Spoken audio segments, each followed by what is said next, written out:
Hello students, welcome to copy किताब। आज हम डिस्कस करेंगे इलस्ट्रेशन नंबर 5। इलस्ट्रेशन नंबर 5 में आपको करंट एसेट्स की वैल्यू गिवन है 4 लाख, इन्वेंट्रीज आपको बताइए 2 लाख, वर्किंग कैपिटल गिवन है 2,40,000। आपको कैलकुलेट करना है करंट रेशो। अभी तक आपने करंट रेशो के लिए एक सिंपल फॉर्मूला पढ़ा था, current assets upon current liabilities. इस क्वेश्चन में एक जो नया आइटम आपको गिवन है वो है वर्किंग कैपिटल। अब वर्किंग कैपिटल आपको गिवन भी है, लेकिन अभी आपको ये क्वेश्चन शुरू करने से पहले समझना पड़ेगा कि वर्किंग कैपिटल क्या होती है और वर्किंग कैपिटल का फॉर्मूला क्या है। तो वर्किंग कैपिटल का जो फॉर्मूला होता है वो है current assets minus current liabilities.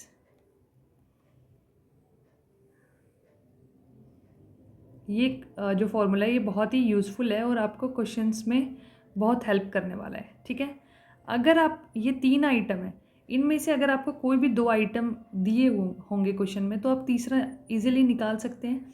जैसे कि ये वाला क्वेश्चन देखते हैं, वर्किंग कैपिटल आपको गिवन है, ठीक है, करंट एसेट्स भी गिवन है। आप इजीली, एक इक्वेशन है, एक वेरिएबल मिसिंग है, आप करंट लाइबिलिटीज़ की वैल्यू निकाल सकते हैं। फिर उसके बाद आप करंट लाइबिलिटी की वैल्यू को पुराने वाले रेशियो में पुट करके आंसर निकाल सकते हैं। ठीक है, हम देखते हैं इस क्वेश्चन को। देखो, वर्किंग कैपिटल आपको गिवन है 2,40,000, तो मैंने यहाँ पे वर्किंग कैपिटल की वैल्यू पुट की 2,40,000।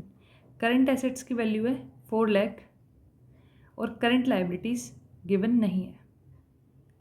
ठीक है, अब देखो करंट लाइबिलिटीज़ इधर माइनस में है, तो अगर मैं इसे लेफ्ट हैंड साइड लेके जाऊँगी तो ये प्लस में हो जाएगी।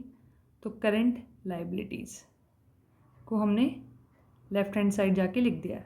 ठीक है, इधर ये 4 लाख है। अब ये जो 2,40,000 इसे हम राइट हैंड साइड ले आएंगे तो ये माइनस हो जाएगा। अब 4 लाख में से आपको 2,40,000 माइनस करना है तो आपके पास आंसर आएगा 1,60,000। ठीक है, आपने अपनी करंट लायबिलिटी भी कैलकुलेट कर ली है। अब आप इजीली करंट रेशियो निकाल सकते हैं। करंट रेशियो का फॉर्मूला होता है current assets upon current liabilities. Current assets आपके क्वेश्चन में गिवन है 4 लाख, तो आपने यहाँ पे 4 लाख लिखा है, upon current liabilities. Current liabilities आपको पता है, आपने अभी कैलकुलेट किए 1,60,000। ठीक है, आप सॉल्व करेंगे तो ये सारे ज़ीरोज़ कट जाएंगी, 4, आपके पास बचेगा 40/16। ठीक है, इसे आप लिख सकते हैं 10/4। 10/4 होता है आपका 2.5। तो जो आपका रेशियो है वो होगा 2.5:1। ठीक है, थैंक यू।